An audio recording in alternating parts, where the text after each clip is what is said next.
ብዙሓት ዝመስከሩሉ ኣብ ሓፂር ግዜ ጨጉርና ዘነውሕልናን ዘብዝሕልናን ዘለስልሰልናን ንዝረግፍ ንዝምዘ ጨጉርና ድማ ፉትን መድሓኒት ሒዘልኩም መፅኝ ኢኹ።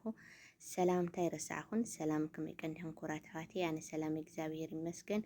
ብወገንኩም ሰላም ክትልዩ ተስፋ ይገብር። ከምቲ ልሙድ ንዓይ ዝጠቐመኒ ንኣኻትኩም ጠቃሚ ዝኾነ በተለይ ደቂ ኣንስትዮ ኣሕዋተይ ብጣዕሚ ጠቃሚ ዝኾነ ሒዘልኩም መፅኝ ኢኹ። ንስኻትኩም ድማ ብላይክና ብሳብስክራይብ እተይ ኩራት ኣሕዋተይ ብላይክና ብሳብስክራይብ ተኣትዩ ኩራት ኣሕዋተይ ብጣዕሚ እየ ዘመስግን። ላፍቲ ሙሉእ ኣሰራርሓ ክወስደኩም እየ ክሳብ መጨረሻ ብሓደ ንፅናሕ ማለት እዩ። ምንታን ክርዳአና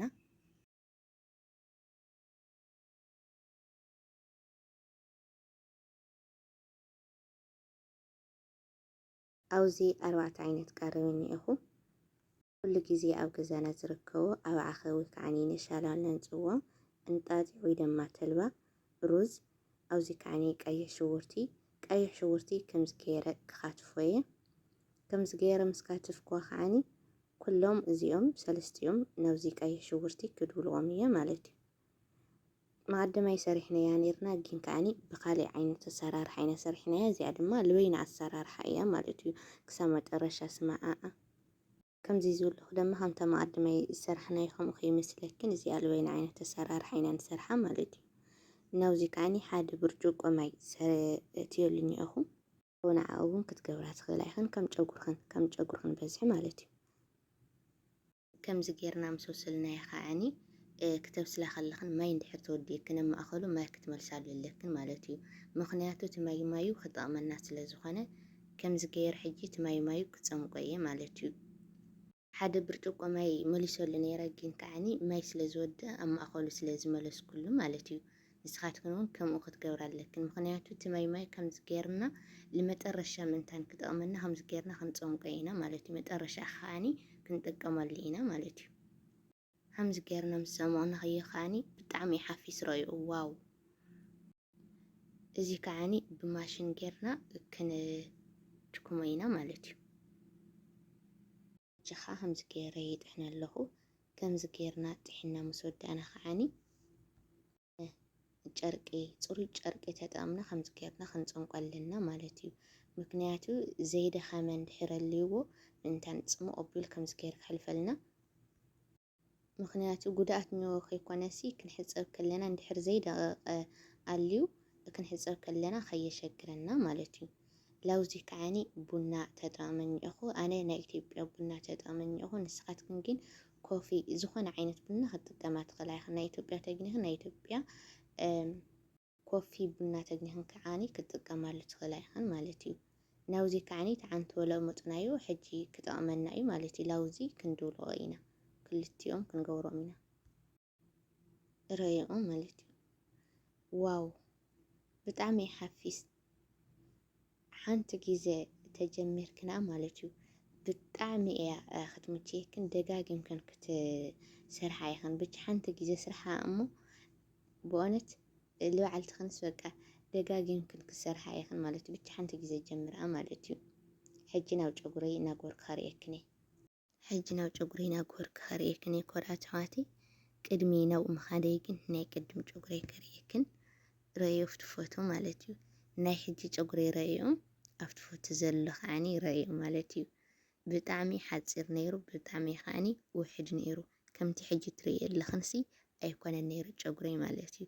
ከምዚ ዝብልኽ ድማ ሓደ ግዜ ኮመንቲ ተፈጥሮ እዩ ገለ ትብላ ማለት እዩ። ጨጉርና ክንክን እንድሕር በዚሕዎ ክነግረክን ኣነ ሓፍትኽን ዘይነውሕ ጨጉሪ የለ ዘይበዝሕ ጨጉሪ የለ። እዚ ድማ ናተይ ጨጉሪ ረአዮ ማለት እዩ። ናይ ቅድም ጨጉረይና ናይ ሕጂ ጨጉረይ ረአዮ ማለት እዩ። ጨጉርና ኩሉ ግዜ ንከናኸኖ ተኾይንና ይበዝሕልና ይነውሕልና። ካብኡ ከዓኒ ጥዑይ ጨጉሪ ይህልወና ማለት እዩ። ጥዑይ ጨጉሪ ማለተይ ዘይረግፍ ጨጉሪ ፎርፋር ዘይብሉ ጨጉሪ ማለት እዩ። እዚ ማለት ድማ ብጣዕሚ ቆንጆ ጨጉሪ ኣለና ማለት እዩ። ካልኣይ ከዓኒ ክንገብሮ ዘይብልና ላብ ጨጉርና ንጨጉርና ጠቃሚ ዝመስለና ግን ከዓኒ ጎዳእቲ መጀመርያ ቀለም ላብ ጨጉርኽን ኣይትግበራ ማለት እዩ። እቲ ዘሎ ጨጉርኽን እዩ ዝውድአልክን ማለት እዩ። ብጣዕሚ ሕማቅ ቀለም ክትገብራ ይብልክንን ማለት እዩ። ካልኣይ ከዓኒ ምትኳስ ኩሉ ግዜ ትኩስኦ ተኮይንክን ጨጉርኽን ብጣዕሚ ዝውድአልክን ብጣዕሚ ከዓኒ ዘውሕደልክን ማለት እዩ። እቲ ዘሎ ጨጉርኽን እዩ ዝውድአልክን። ካልኣይ ከዓኒ ዋላ ነዊሕ ተነይሩ ጨጉርኽን ላሕፀሮ እዩ ዝኸይድ ማለት እዩ። ሓደ ግዜ ትኩስ ኣቢልናዮስ ንውሕ ዝብል ብድሕሪኡ ዘሎ ኢኽን ትሪኣ እቲ ተኪስክንኦ ነዊሑ እቲ ብሓዊ ስሕብስሕ ኣቢልክንኦ ንውሓት ከይትሪኣ ብድሕሪኡ ዘሎ ጉድኣት ኢኽን ትሪኣ ማለት እዩ። ሕጂ ንኣብነት ብዙሕ ተነይሩ ጨጉርኽን ኩሉ ግዜ ትኩስኦ ተኮይንክን ካበይ ላበይ ቀኒሱ ረአዮ ጨጉርኽን ማለት እዩ። እዚ ድማ ኣብ ባዕለይ ስለ ዝመከርክዎ ማለት እዩ። ስለዚ ብልተኻለክን መጠን ጨጉርኽን ኣይተኩስኦ ክብለክን ከለኹ ሓደ ግዜ ጉዳይ ተልይክን ግድን ክትኩስኦ ተልይክን ተኩስኦ ፀገም የብሊ። ኩሉ ግዜ ግን ኣይተኩስኦ። ካልኣይ ከዓኒ ላብ ስቤት እዩ ዝኸይድ ማለት እዩ። ስለዚ ብልተኻለክን መጠን ጨጉርኽን ኣይትተኩስኦ ይብለክን። ሳልሳይ ከዓኒ ፎርፋር ተልይክን ብጣዕሚ ካብ ጨጉርኽን ከምዚ ሓድገክን ገበራ ማለት እዩ። ናተይ ጨጉሪ ሕጂ ፎርፋር ነይሩዎ ኩሉ ግዜ ይነግረክን ብጣዕሚ የሸግረኒ ነይሩ። ስለዚ ፎርፋር ተልይክን ብልተኻለክን መጠን ኣጥፍኦ እቲ ፎርፋር ማለት እዩ። ናለይ ከዓኒ ብዛዕባ ፎርፋር ሰሪሐልክን ነይረ ማለት እዩ። ስለዚ እሱ ተጠቒምክን ነጥፍኦ ይቅርታ ቦታ ቀይረ ማለት ተኾይና ቀየረ ከይትብላ ስለዘይጣዕመኒ እዩ። እና ላፕስቲክ መልሰክን ከለኹ ከምቲ መእተው ዝበልክኽን ጨጉርና ብጣዕሚ እዩ ዘንውሐልና ብጣዕሚ እዩ ዘብዝሐልና ብጣዕሚ እዩ ከዓኒ ዘለስልሰልና ንዝረግፍ ንዝምዘዝ ጨጉርና ከዓኒ ፍቱን መድሓኒት እዩ። ብእውነት መኩርኣ ማለት እዩ። ከምቲ ኣንተው ዝበልክኽን ከዓኒ ብቀለም ዝተባላሸየ ወይ ከዓኒ ብምትኳስ ዝተባላሸየ ጨጉር ከዓኒ ብደንብ ገይሩ እዩ ዝምልስ ማለት እዩ። ምክንያቱ ኣብ ባዕለይ ስለ ዝረኽቦ ማለት እዩ።